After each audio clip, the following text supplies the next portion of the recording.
If you are an American and you are thinking about dating an Iraqi, stop for a moment. Because what you are about to enter is not just romance. It is a clash of values, traditions, and expectations that go far beyond what most Americans can imagine. Welcome to Cultural Clashes, the channel where we reveal the truth about what happens when love crosses borders. Before we dive in, don't forget to subscribe, leave your comment, and share this video. Because after hearing this story, you'll want to tell us, could you survive dating an Iraqi? At first glance, Iraqis can be deeply attractive partners. They are known for their pride, loyalty, generosity, and strong sense of family. Their culture carries thousands of years of history, resilience, and tradition. For an American, this can feel exotic, fascinating, and even romantic. Meeting an Iraqi woman often means experiencing elegance, modesty, and mystery. Meeting an Iraqi man often means encountering confidence, protection, and boldness. But behind this appeal lies a cultural framework built on honor, religion, and family duty that can quickly overwhelm an American who is not prepared. Let's imagine a couple. Chris, a 35-year-old American from Dallas, meets Layla, a 26-year-old Iraqi woman living abroad. At first, Chris is struck by her beauty, her quiet strength, and the way she carries herself with dignity. Layla, in turn, is intrigued by Chris's openness, humor, and relaxed American attitude. Their first meetings are filled with curiosity and attraction. Chris feels like he has discovered a woman unlike any he has ever known. Layla feels like she has stepped into a new world of freedom and possibility. But as the relationship deepens, so do the cultural tensions. The first clash is family honor. In America, relationships are private. Couples decide for themselves whether to date, live together, or marry. In Iraq, family is central, and every relationship reflects on family honor. Layla knows that if her family discovers she is dating Chris, they will not simply judge her, they will see her choices as a reflection of her family's reputation. For Chris, dating is personal. For Layla, dating carries consequences for everyone she loves. This pressure means secrecy, fear, and constant tension. What he sees as romance, she sees as risk. Religion creates another powerful divide. Iraq is deeply religious, shaped by Islam, and traditions tied to faith. Layla expects Chris to respect her beliefs, modesty in dress, abstaining from alcohol in certain settings, and observing religious practices. Chris, who grew up in a more secular environment, struggles to adapt.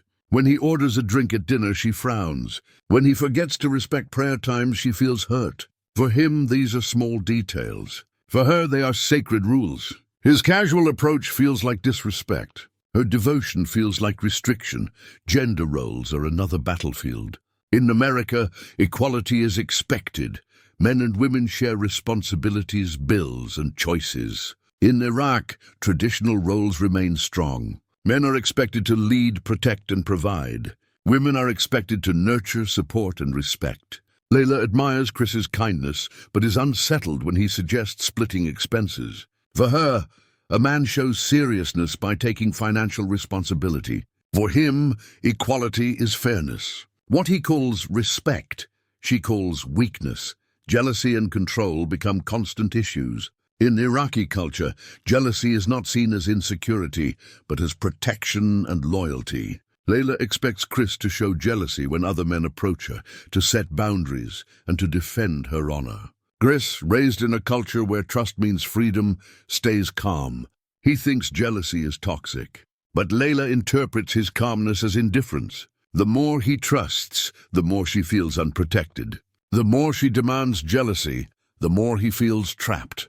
Marriage expectations add pressure quickly. In America, couples often date for years before discussing marriage. In Iraq, serious relationships are expected to lead to marriage within a reasonable time. Layla's family, if they ever knew about Chris, would expect him to propose quickly and prove his stability. For Chris, this feels rushed. For Layla, waiting feels disrespectful. What he calls time to grow, she calls wasting her future. Social norms create more conflict. Chris is used to casual friendships with women, nights out, and social drinking. Layla, shaped by a conservative culture, finds these habits shocking. She questions his female friends, his social media posts, and his casual lifestyle. To him, this feels controlling. To her, it feels like protecting the relationship from shame. Even communication styles clash. Americans are open, expressive, and direct. Iraqis are more careful, indirect, and guarded, especially in matters of love. Layla avoids saying "I love you" too often, believing actions speak louder. Chris craves verbal affirmation. For him, silence feels like distance. For her, words without actions feel meaningless. Tradition and rituals add more strain. Layla expects Chris to respect cultural traditions, family gatherings, religious holidays, and customs. Chris participates politely but often feels out of place. He jokes casually, which her relatives see as disrespect. He dresses casually, which they see as careless. For him, it's just being himself. For them, it reflects poorly on Layla.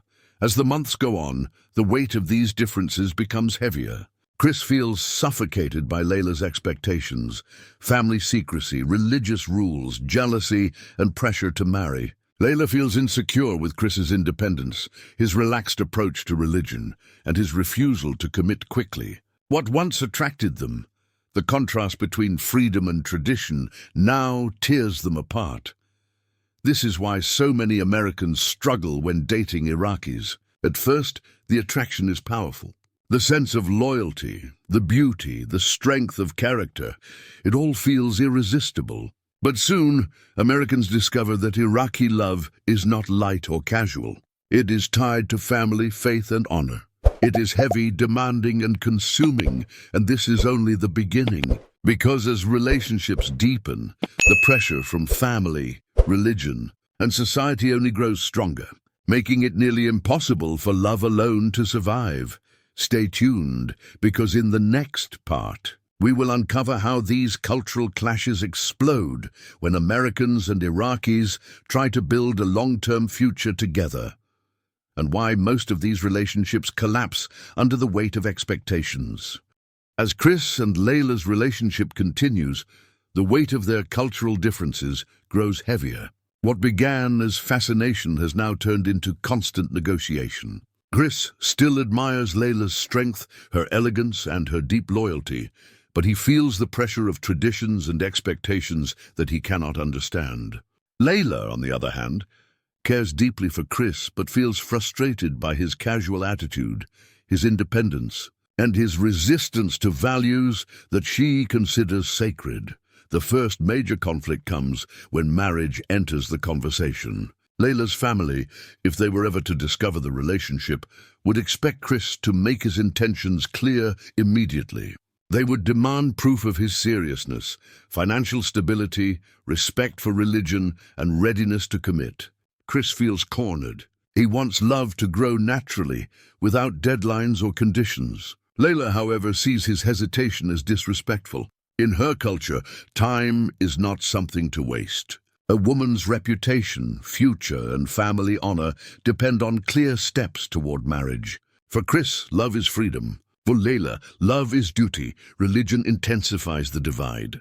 Layla expects Chris to respect her faith, to join her in rituals, and to abstain from habits she sees as sinful. When he drinks alcohol at a party, she feels ashamed. When he questions her traditions, she feels attacked. Chris insists that faith should be personal, not imposed. Layla insists that faith is identity. For her, his refusal is not just personal preference, it is rejection of her values. What he calls freedom, she calls disrespect. Jealousy grows toxic. Layla becomes increasingly uncomfortable with Chris's casual friendships with women. She demands boundaries, expecting him to distance himself from female friends. Chris feels accused and restricted. He argues that trust should be enough. She argues that loyalty must be proven. For her, his refusal means weakness. For him, her demands mean control. Both believe they are right, and both feel misunderstood. Even social differences create conflict. Chris enjoys nights out, laughter, and casual fun. Layla prefers privacy, modest gatherings, and respectability. When he suggests a vacation with friends, she feels insulted. When she refuses, he feels trapped. Their definitions of fun are incompatible. What he calls living, she calls shameful. Gender roles cause endless arguments. Chris wants equality, shared bills, and shared decisions. Layla expects leadership, protection, and provision. When he hesitates to take full financial responsibility, she feels disappointed. When she insists on it, he feels used. The more he pushes for partnership, the more she sees him as unserious. The more she pushes for tradition, the more he sees her as controlling. Family honor becomes unbearable. Layla knows that her family would never accept Chris unless he converted to Islam, respected traditions, and married her in the proper way. She hides the relationship, creating tension. Chris feels tired of secrecy. He wants openness. She insists secrecy is protection. The relationship begins to suffocate under silence. Even daily life exposes their distance. Chris casually jokes about politics, unaware of how serious these topics are for Layla. She sees disrespect where he sees humor. He leaves small messes at home, thinking it doesn't matter. She sees it as a sign of carelessness, reflecting poorly on his ability to lead. What he calls relaxed, she calls irresponsible. Over time, both begin to feel exhausted. Chris feels he is being asked to give up his freedom, his independence, and his identity. Layla feels she is being asked to give up her traditions, her faith, and her family. Neither can surrender without losing themselves. This is the truth many Americans discover when dating Iraqis. At first, the loyalty, the strength, and the intensity are captivating. But soon, they realize that Iraqi love is not casual. It is heavy, tied to family honor, religion, and tradition. It demands sacrifice, responsibility, and devotion. For Americans, who often see love as freedom, this feels suffocating. For Iraqis, who see love as duty, Americans often feel unserious. Does this mean it can never work? Not always. Some couples succeed. Some Americans convert, embrace traditions, and accept responsibility. Some Iraqis bend traditions, choosing love over duty. But these cases are rare and demand extraordinary sacrifice. Most relationships collapse not because of lack of love, but because love alone cannot overcome culture, family, and faith. So, should Americans date Iraqis? Only if they are ready to trade freedom for duty, independence for tradition, and privacy for family honor. Only if they are ready to carry the weight of religion, culture, and expectations far heavier than anything they have known. Because dating an Iraqi is not just romance. It is stepping into a world where love is duty, faith, and honor above all else. Unless you are ready to pay that price, maybe you should not step into that world at all. So what do you think? Would you survive dating an Iraqi, or would the jealousy, the religion, and the family honor crush you before love could last? Share your thoughts in the comments, subscribe to Cultural Clashes, and spread this story. Because when cultures collide, love is never simple. It is always a battlefield between worlds.